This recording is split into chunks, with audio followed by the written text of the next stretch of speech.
एक दौर था जब अमेरिका, यूरोप और दुनिया के किसी भी कोने में अगर कोई भारतीय चला जाता तो उसे इंडियन डायस्पोरा का सबसे सम्मानित नागरिक माना जाता था। लेकिन आज उसी अमेरिका की संसद से एक ऐसी खबर आ रही है जो हर भारतीय को झकझोर करके रख देगी। क्या दुनिया भर में अब एंटी इंडिया और एंटी हिंदू सेंटीमेंट पनपने लगा है? ये सवाल हम नहीं पूछ रहे, बल्कि अमेरिका की संसद में बैठे भारतीय मूल के कांग्रेसमैन राजा कृष्णमूर्ति पूछ रहे हैं।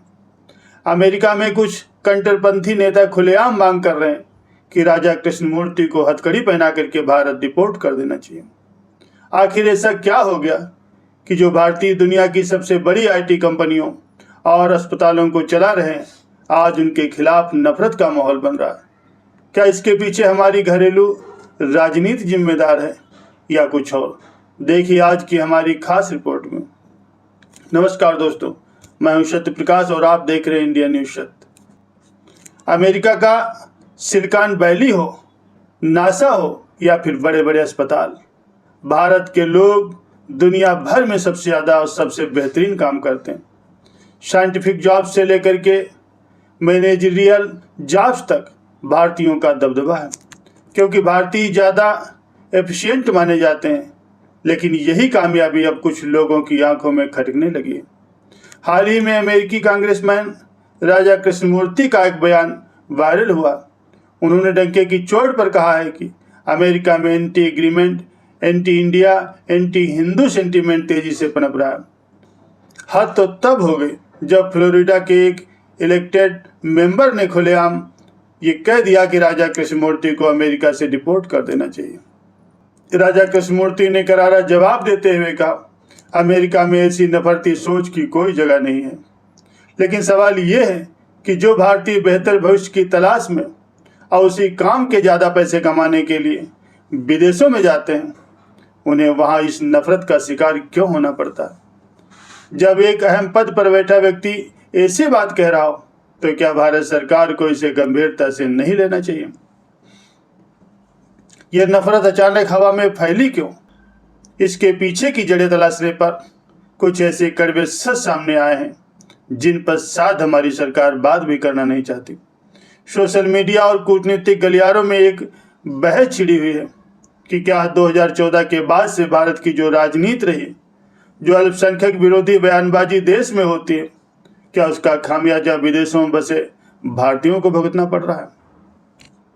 इस नफरत के पीछे के कारणों पर कांग्रेस प्रवक्ता पवन खेड़ा ने एक ट्वीट किया जिसमें उन्होंने प्रधानमंत्री मोदी पर सीधा निशाना साधा।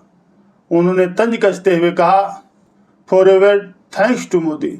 उनका इशारा इस तरफ था कि बीजेपी की राजनीति ने दुनिया भर में भारत और हिंदुओं की छवि को खराब किया।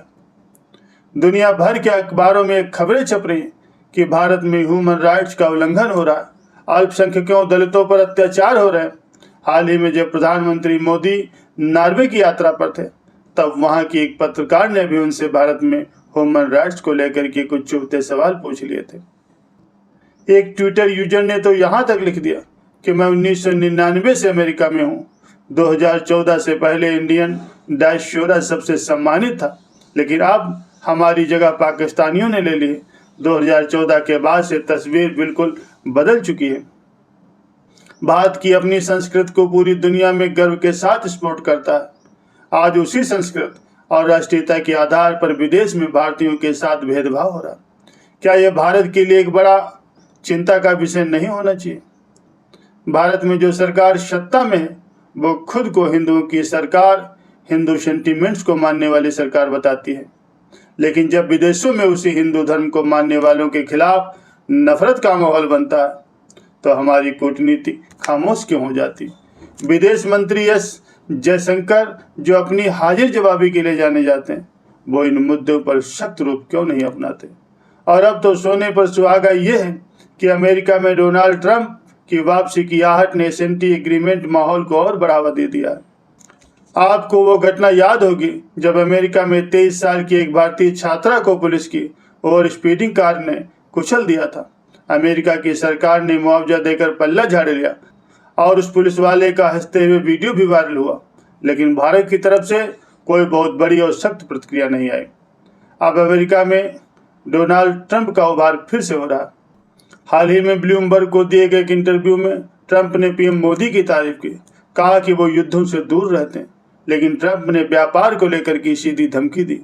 उन्होंने कहा, भारत हमारे साथ व्यापार करता है, लेकिन अब मैं उसे ऐसा नहीं करने दूंगा। अब जो डील होगी वो फेयर होगी। एक 31 ट्रिलियन डॉलर की अर्थव्यवस्था वाला देश 4 ट्रिलियन डॉलर की अर्थव्यवस्था वाले भारत को व्यापारिक धमकियां दे रहा है।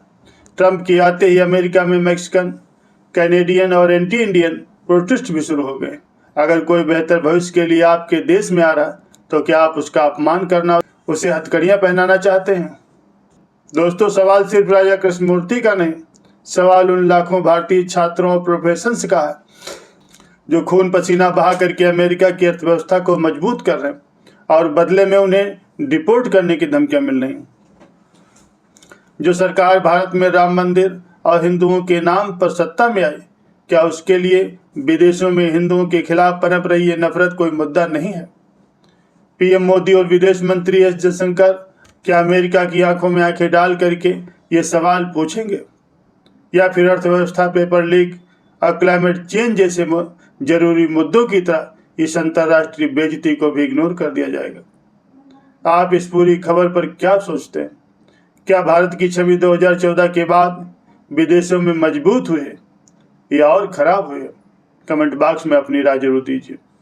इस वीडियो को ज़्यादा से ज़्यादा शेयर कीजिए ताकि सवाल सही जगह पर पहुंच सके। नमस्कार, जय हिंद।